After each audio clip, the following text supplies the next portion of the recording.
I am Dr. Elham Hossain. I welcome you to my class on Things Fall Apart. It's an African novel and it is written by Chinua Achebe, a Nigerian writer.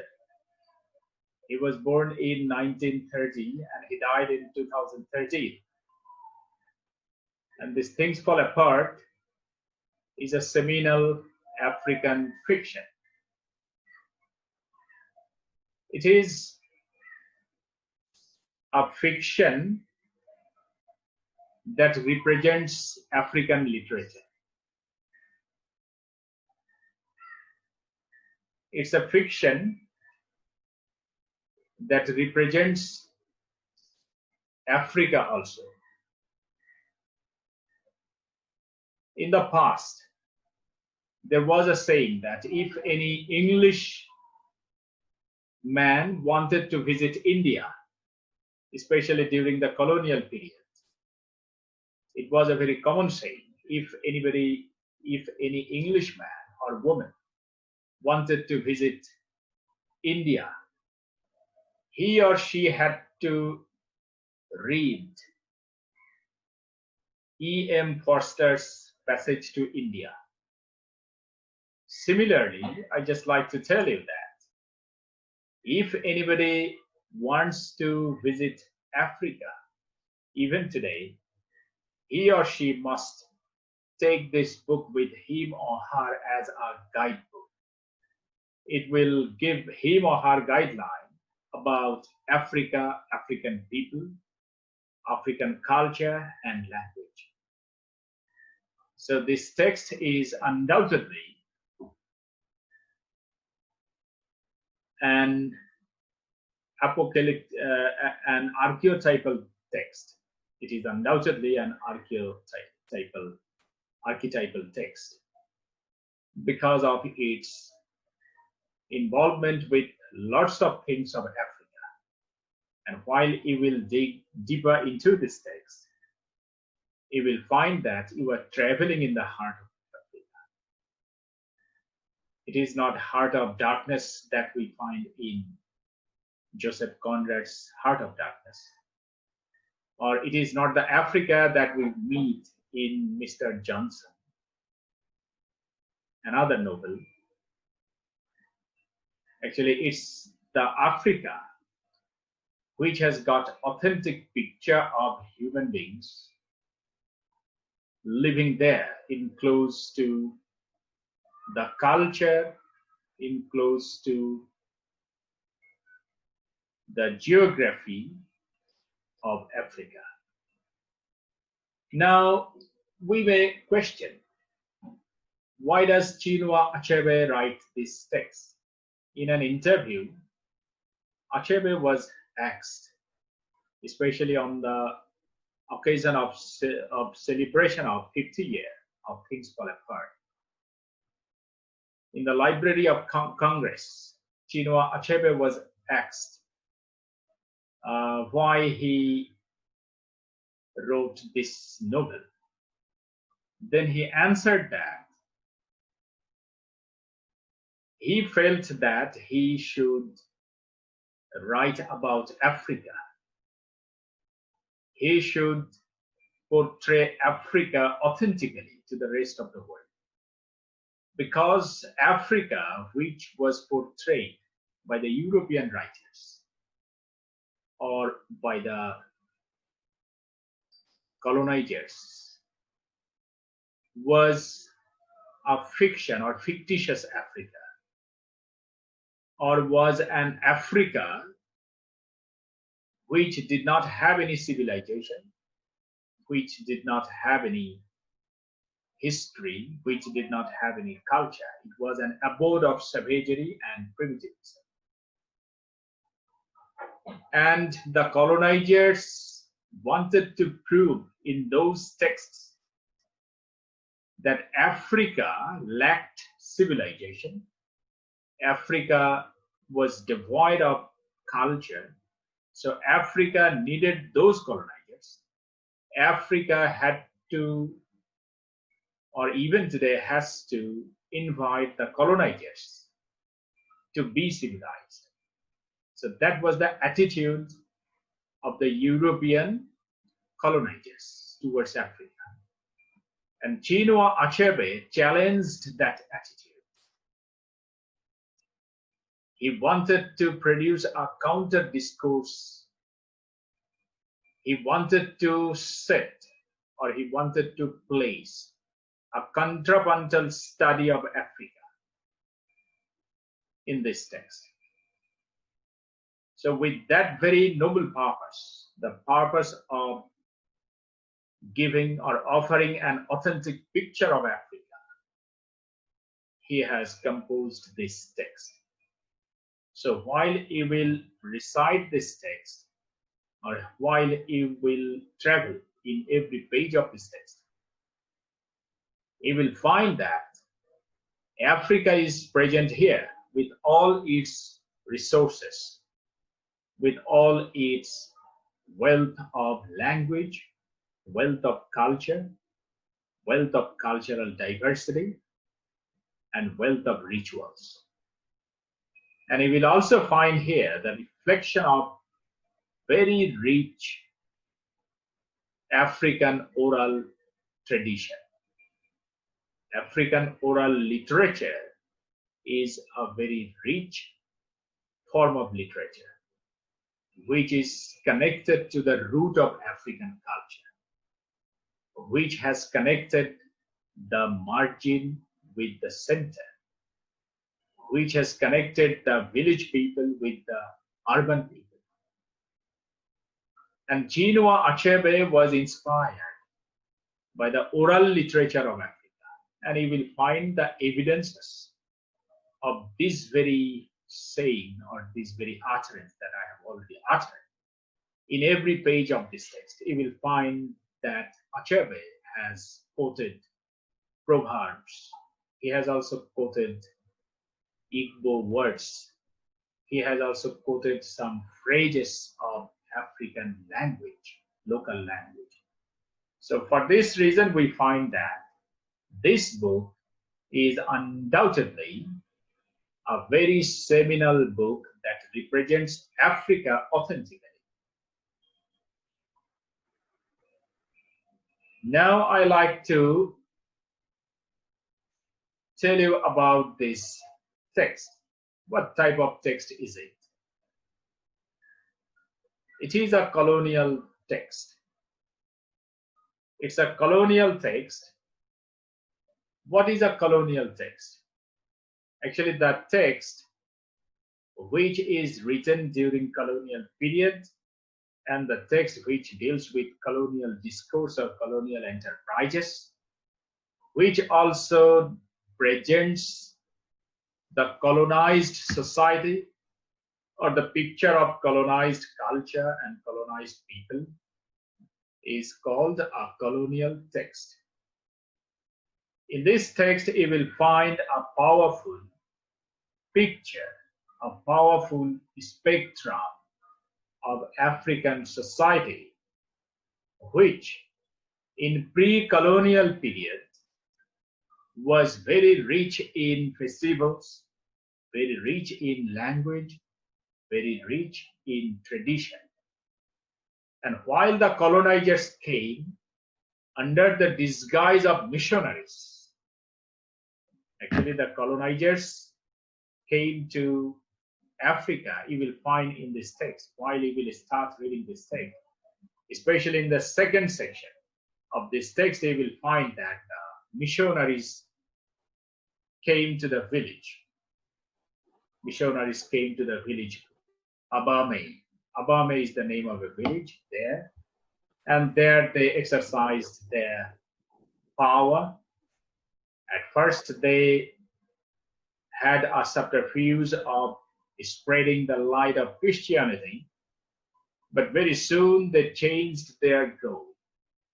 They also changed their enterprise. They concentrated on mercantile activities.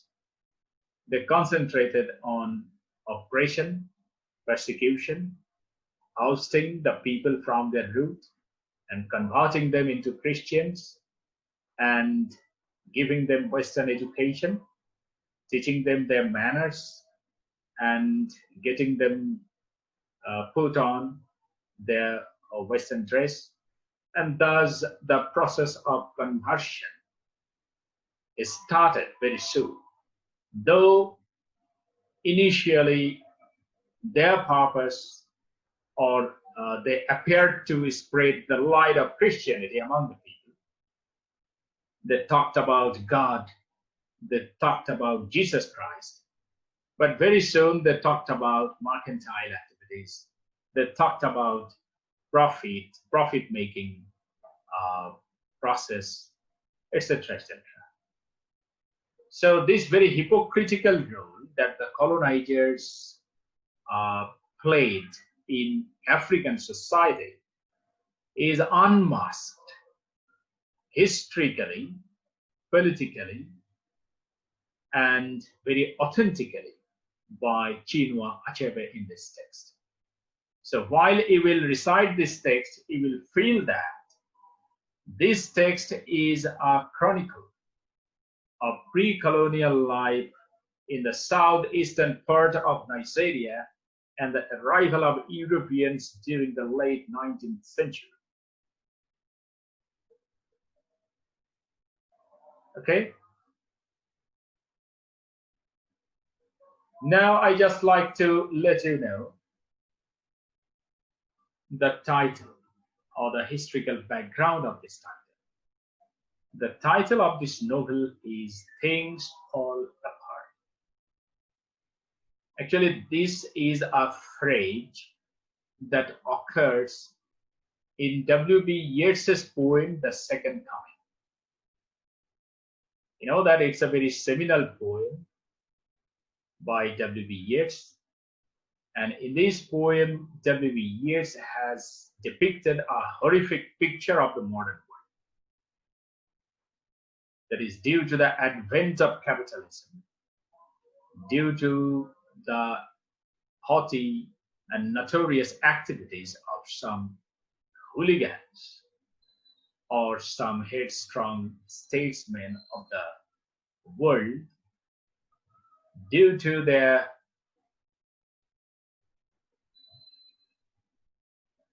inconsiderate activities. The world was transformed into a barren land, a wasteland. If you think of the history of the First World War, you find the evidence of this phrase there.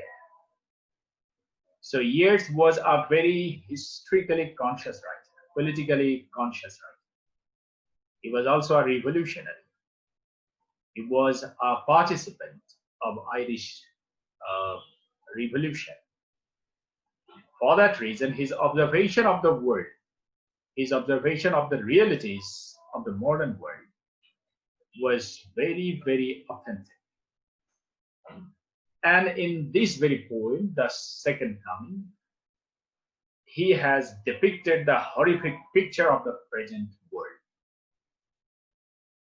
For your sake, I have quoted the first 4 lines of this poem. Turning and turning in the widening gyre, the falcon cannot hear the falconer. Things fall apart, the center cannot hold. Mere anarchy is loosed upon the world. So if you just think of the profundity of meaning that is implied in these 4 lines, you can easily understand the similarity between Yeats's vision of the modern world, Yeats's portrayal of the modern world, and Chinua Achebe's portrayal of African society. The African society which was shattered into pieces, or whose harmony was also shattered into pieces due to the advent of colonialism. Things fall apart means anarchy or disharmony is reigning the world. is pervasive in the world. And while we will have a journey into this very text, that is, the things fall apart, then we can easily understand how colonialism brought about anarchy, killing, murder, persecution, oppression, injustice in the life of the Africans. So Achebe's selection of the title of this text is very, very appropriate. It goes with the content of this text. You may question, Achebe is an African writer. Then why does he choose a phrase from a European writer or from an Irish writer? Achebe is a man with open or broad mind. He believed that every author bears or carries the legacy of his contemporaries or of his predecessors. Every author, suppose you are a Bangladeshi author, and Gabriel Garcia Marquez is a Latin American author. So you can borrow lots of things from him. He can also borrow lots of things from you. Actually, this is called legacy. Every writer believes that he carries the legacy of his predecessors. Most probably from that very perspective, Chinua Achebe chose that very phrase as title of his text, The Things Fall Apart. Now, I just like to let you know the story of this novel in brief. If I tell you the story of this novel in brief, then I like to say that the novel narrates the story of the Igbo warrior Okonko. Igbo, you know, it is the name of a clan. It is the name of an ethnic group of people in African society. In African society, or if you think of modern Africa today, you will find more than 3,000 ethnic groups there. 3,000, more than 3,000 ethnic groups. So Igbo is one of them. Okay, and then you will also find more than 2,000 languages. So Africa is a continent of diversity. It's a continent of diverse culture. It's a continent of diverse language. It's a continent of diverse people. It's a continent of diverse rituals and festivals. So I think while we will read or recite this text, we will have to make a contrapuntal study of this text. Contrapuntal study means you have to know the context of the text. That is, in which context this text is written is to be known by the readers, and it's very important. Otherwise, he will call it only a fiction. But Achebe is not a man to write a fiction.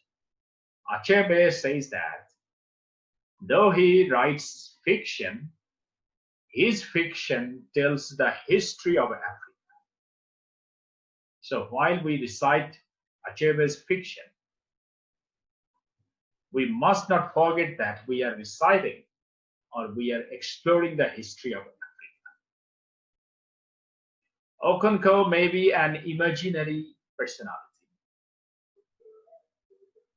or the village, especially the setting of this novel, Umofia, the village that we find here, may seem to you an imaginary village, but Okonko is one of the Africans who suffer very terribly due to the advent of colonialism. And at the same time, the village Umofia that you will find in this text is undoubtedly a very authentic or very real part of Africa. This very village can be a representative corner of Africa. For that reason, while we will recite Achebe's Things Fall Apart, we have to have some ideas about the history and historiography of Africa. So the novel narrates the story of Igbo warrior Okonko, who forges a resistance to the colonial enterprises. But his resilience at the end is proved futile. He commits suicide as he discovers that his fellow clansmen scramble upon the missionaries and assume the new modes of life and culture. Actually, this is the story at a glance, and I just like to elaborate the story for your sake. This text is structurally divided into three sections or three parts. In the first part, you will find a detail of Okonko's family, his father, his own family, that is his wives and children. And in the middle part, or in part 2, you will find the advent of missionary. That is Okonko, while he was living in exilement, or while he was living in Mubino, the neighboring village, the birthplace of his mother. Then he heard that the missionaries came to the villages and they started their work of converting people into Christians. So in the middle part, you will find Okonko in his anxiety regarding the indigeneity of the people. He was very much anxious because he thought that the Africans were losing their originality, they were losing their culture, they were losing their religion, their rituals, they were also losing their belief systems, and they were complying with the imported religion or imported belief system, that is Christianity. So in the second part, you will find Okonko in the height of his anxiety. Now, if you go to the third part or the last part of this text, you will find that Okonko came back to his native village, Umofia, after 7 years of his exilement. And while he came back to his own village, he found that everything was different. Many people were converted Christians. They used to send their children to missionary schools. They also go to the Christian church on every Sunday. They put on the dress prescribed by the Western colonizers or missionaries. The missionaries have set up hospitals and schools, and they were tempting the people. Then Okonko tried his best. He tried tirelessly to bring all the people together, or to keep the culture, African language intact, or to save African culture and language from the clutch of the colonizers. But very unfortunately, he failed. So why did he fail? He found that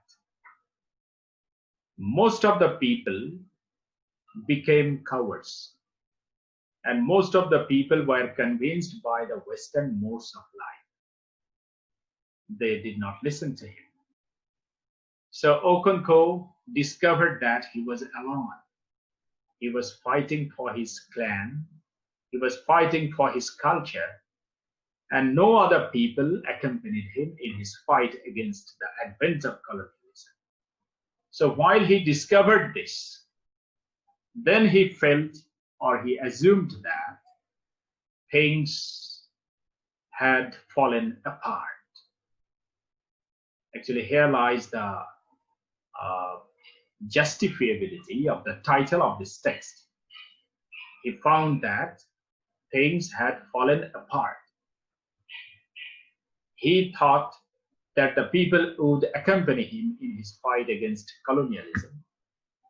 He thought that the people would not be convinced by what the missionaries said. But unfortunately, in his utter dismay, he found that the people were listening to the missionaries. They were not listening to him. So while he discovered this intolerable truth, he committed suicide. So Okonkwo committed suicide. If he had not committed suicide, we might have called him a tragic hero. But now we cannot call him a tragic hero, because you know that a tragic hero does not die. A tragic hero never dies. A tragic hero does not die. A tragic hero is destroyed. Okonkwo does not fight face to face, or he does not confront the colonizers face to face. He rather committed suicide and escaped the realities, while he realized that it was quite impossible for him to fight against the advent of colonialism or the aggressive roles of the missionaries. Then he committed suicide. It was a kind of escape. It was a kind of cowardice. For that reason, Okonkwo has got many elements of heroism, but we cannot call him a hero, because the resistance that he posed against the advent of colonialism was not sufficient, and it was not fortified with his philosophy. He did not have any philosophic ground on which he could stand and fight against the colonizers. That was his fatal limitation, and that very limitation may be termed as his tragic flaw.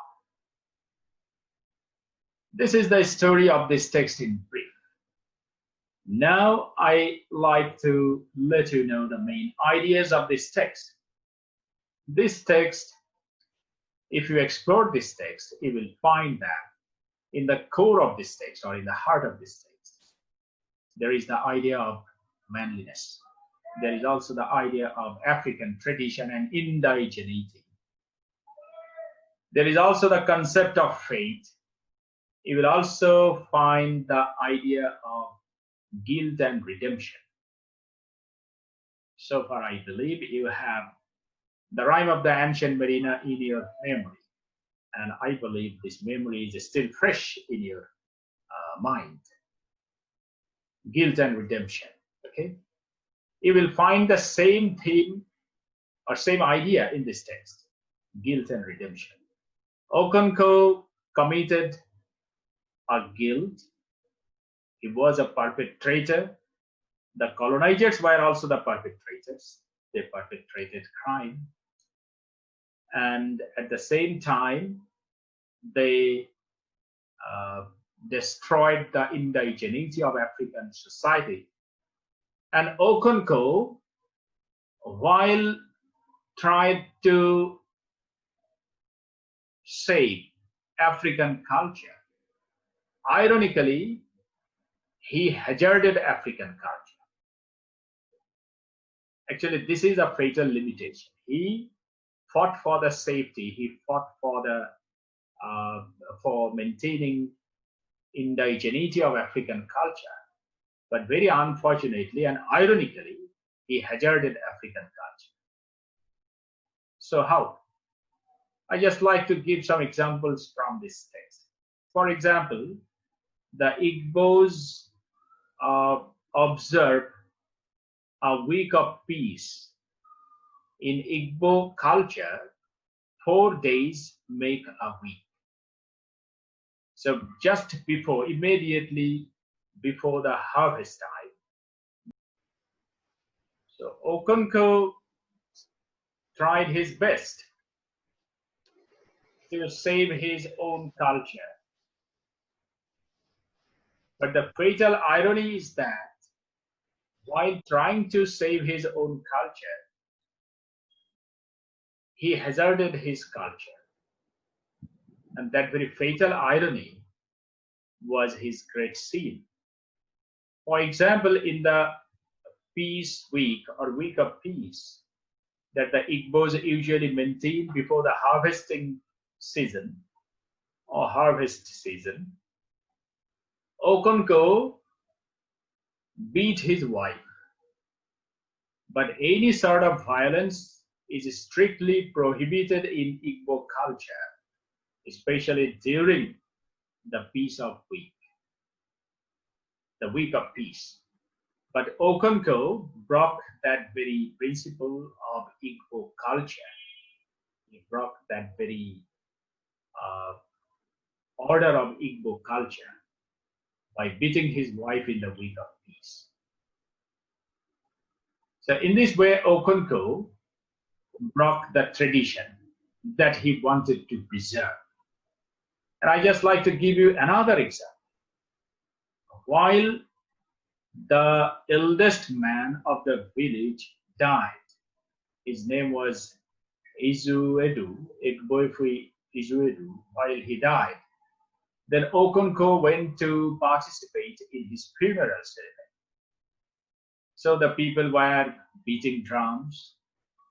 They were also firing bullets from their guns, and Okonkwo was also firing bullets from his gun. But very unexpectedly, one of the bullets from the gun shot that very dead man's son, and the son was killed immediately.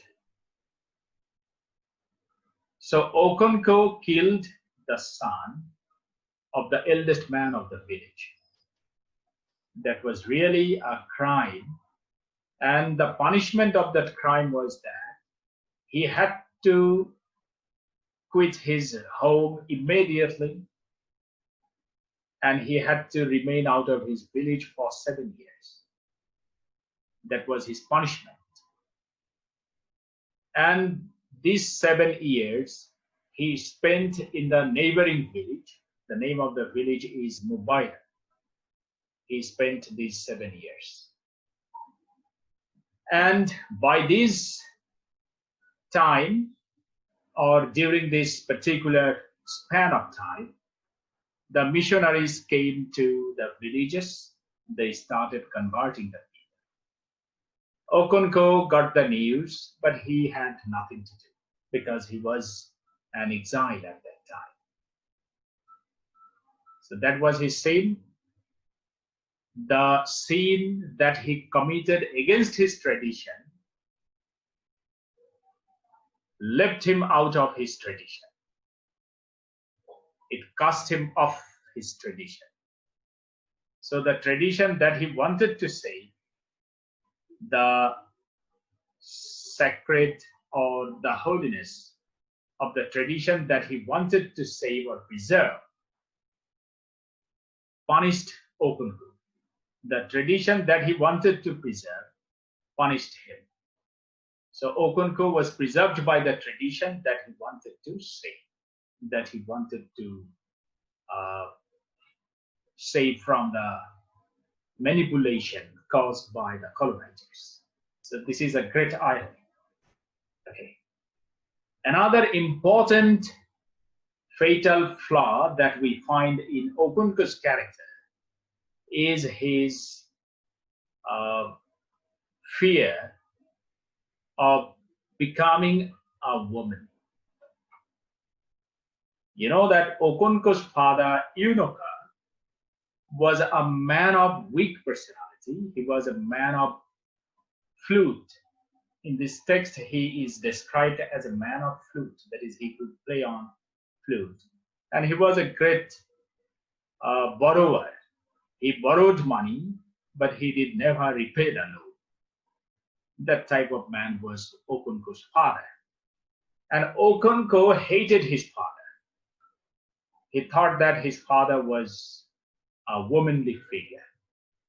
And he, throughout his life, he was very much careful about becoming, or about taking the risk of becoming or transforming into a woman. Woman not in gender, woman in spirit. He was afraid of becoming a woman. And he did not like women at all. And we find it in another incident. Okonko's daughter, Ezinma, Ezinma was a daughter, eldest daughter of Okonko. And Okonko very often repented. Very often he repented that she might have been a son, not a daughter. And his son Noe was a weak-minded fellow. So he was never happy with his son. He thought that his son should be as cruel, as hardy as he. So in this way, we find that Okonko did not respect women. He did not have respect in women. Or sometimes, in some lame subterfuges, he used to beat his wives. His wives were very much afraid of him. And in an interview, while Chinua Achebe was asked about his attitude towards women, that is, a man questioned him whether he was an anti-feminist or not. Then Achebe said that he was not an anti-feminist. He was in favor of women. And he also mentioned that Okonko was led to his downfall because of his hatred, because of his negative attitude towards women. So Chinua Achebe was not an anti-feminist. Achebe rather showed that Okonko was destroyed because of his hatred, because of his negative disposition towards women. So these are the fatal flaws. These are the fatal sins in the character of Okonko. And these sins ultimately led him to his tragedy. All right? Then you will find another important idea, fate. Fate plays a very important role in this text. Okonko thought that he was his own fate. He would build up his own fate. But very much ironically, he could not build up his own fate, or he could not make his own fate. Rather, fate led him to catastrophe. Okay. There is another idea, uncompromising adherence. To these ideas brings about Okonko's downfall. Okonko thought that manliness meant a sort of stiffness, a sort of uncompromising attitude, a sort of behavior that never compromised with any other ideas or any other proposal, any other thing. That was his attitude. So he was uncompromising. He was uncompromising regarding the purity, regarding the indigeneity, regarding the originality of his tradition. So this very stiffness or this very rigor of his behavior brought his tragedy. Okay. Now I like to tell you something about the structural pattern of this text. This text is structurally divided into three parts. The first part narrates Okunko's family, personal history, and the customs and society of the Igbo. In the second part, or the middle part, introduces the influence of British colonialism and Christian missionaries on Okunko, his family, and the wider Igbo community. And the last part, or the third part, delineates or describes Okunko's futile resistance to colonialism and his tragedy. So this is a novel, but this novel is structured like a drama, especially a tragedy. If you think of the structural pattern of a Shakespearean tragedy or Elizabethan tragedy, you will find the first two acts serve as an exposition. The fourth act, the third act, and the fourth act serve as climax. And the fifth act serves as catastrophe. So Elizabethan dramas are usually structured in these three parts. That is exposition, climax, and catastrophe. And if you read this text and an Elizabethan tragedy side by side, then I think you can easily discover this similarity. So this drama, this fiction is written in the form of a drama. Though we do not find dialogues that we usually find in dramas, but the characters of this novel are very much dynamic. They also involve themselves in conversations, lively conversations. We find the ups and downs of action. We find the ups and downs of our tension. And ultimately, we find the catastrophe of the protagonist of this text. And if you think of the character of Okonko's friend Obierika, you can recollect the memory of the chorus. You can recollect the character of chorus that we usually find in Greek dramas. So what function does the chorus play? The chorus usually plays the role of commentator. The chorus plays a very, very democratic role. The chorus plays the role of a bridge between the dramatist and the audience. We find the same thing, we find the same disposition of chorus in the character of Obierika. Obierika is a commentator.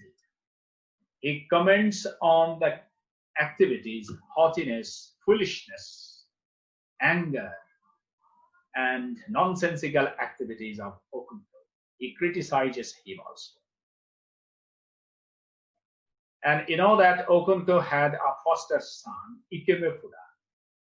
And Okonko, only to prove his manliness, only to prove that he could never compromise with any sort of weakness, which he has coincided with his fatherliness. Actually, fatherliness is not a weakness. But Okonko interpreted fatherliness as a kind of weakness. That is another nonsensical activity of Okonko. And that was another fatal flaw of Okonko's character. And all these activities that Okonkwo committed and all these activities that led Okonkwo towards his catastrophe are criticized by Obiereka. So Obiereka plays the role of a chorus in this text. So this text has got many things common with a traditional tragedy, Elizabethan tragedy. You can also find some elements common with Greek tragedy. Okay. Now, I just like to tell you that this text is mostly swept by the disposition of colonialism.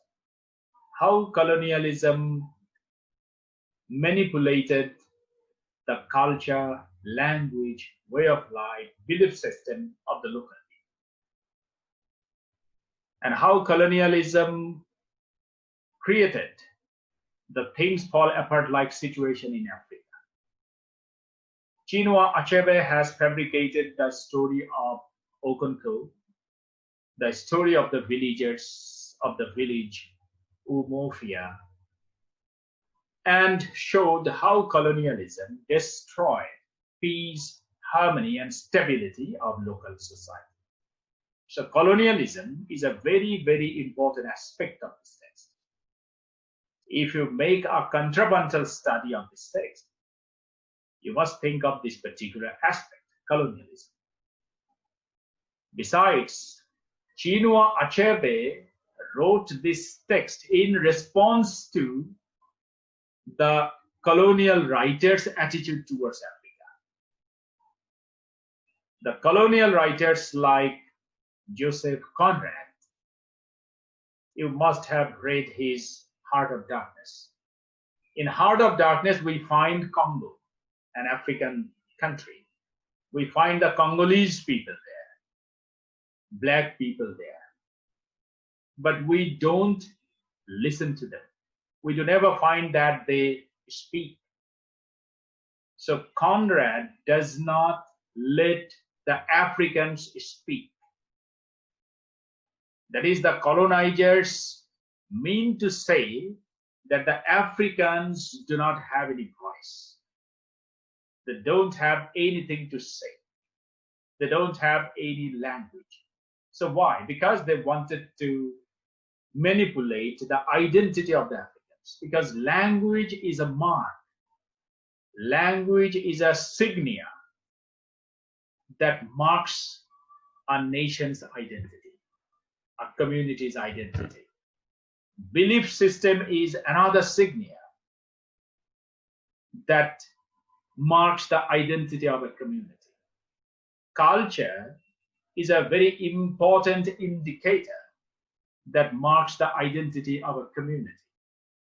But all these things were wiped out, were denied by the colonizers and the colonial texts. Chinua Achebe wrote this text in response to the colonizers, in response to the colonial texts. So this is, or this very text is a counter discourse of colonialism. Now, what is colonialism? Colony has, this very word has been derived from Latin word colonia. Colony means farm, that is agricultural farm. But ultimately, this very term is used to interpret the behavior of the European navigators and merchants who, under the subterfuge of mercantile activities, went to different parts of the world. They went to different islands of Caribbean Sea. They went to different islands of the Mediterranean Sea. They went to Indonesia. They also came to this Indian subcontinent. Their initial purpose was trades and commerce, but very soon they concentrated on political power. They entered into power structure and very soon they formed their army. Their trade was transformed into taxation. Their initial purpose was trade and commerce, but very soon it was converted into taxation. They uh, collected tax, they imposed tax upon the natives, they tortured them and exploited them, they persecuted them. This is actually colonial practice. So colonialism ultimately interpreted the exploiting adventure or exploiting enterprise of the European merchants, who were initially merchants, but very soon they were transformed into rulers. They became the parts of government. They formed government, they captivated the local leaders or politicians, and they governed the place. That was the behavior of colonialism. And we find the same practice, devastating practice, in this text, Things Falling Apart. So you will read this text from colonial perspective too. Now, I just like to tell you about the themes in brief. The text concentrates on the theme of Igbo culture, then colonialism, conflict between local tradition and Western tradition, masculinity, and synthesis of culture. Actually, I just like to tell you the synthesis of culture. This is the last point that I like to tell you, and then I will close my discussion. Chinua Achebe is not an uncompromising African. He is a cosmopolitan. He is a citizen of the world.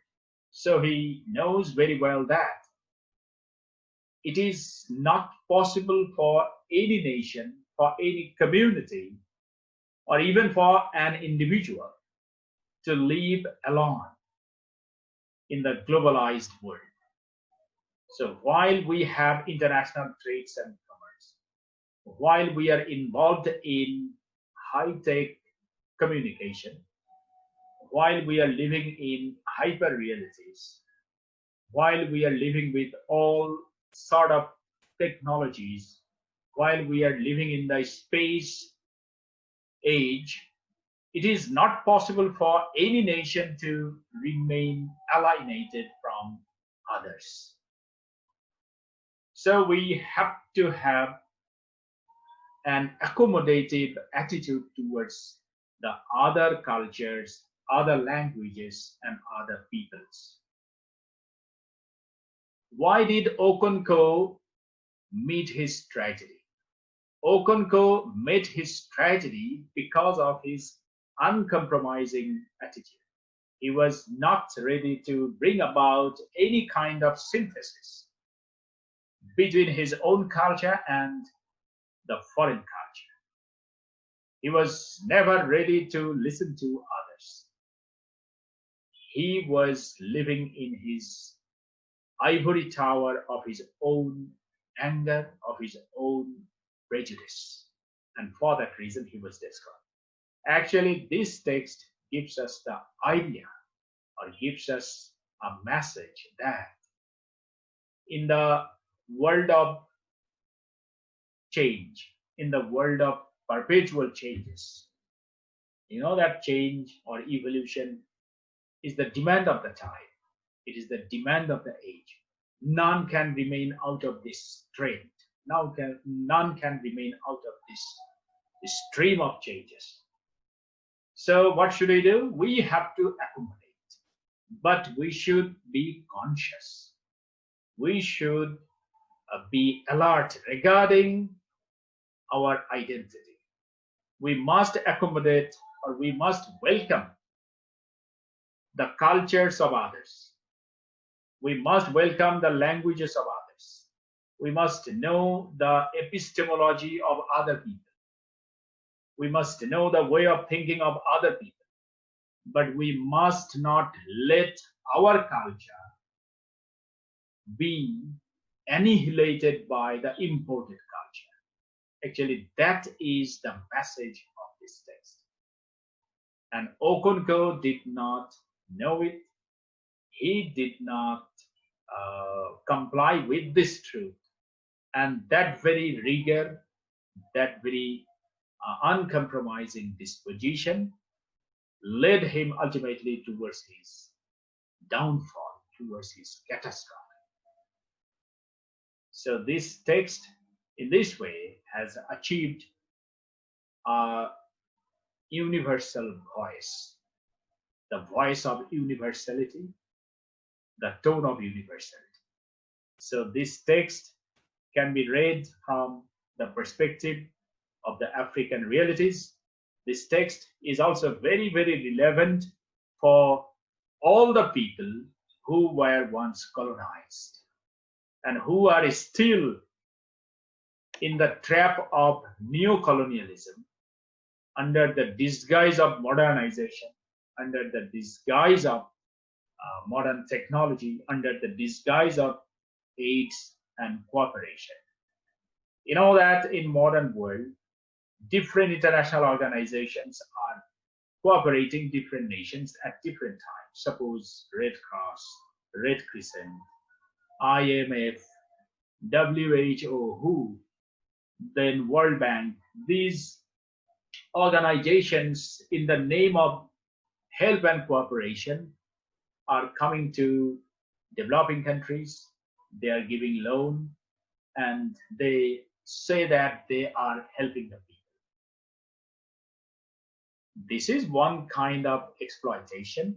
This is one kind of colonialism, and in modern age we term it as neo-colonialism.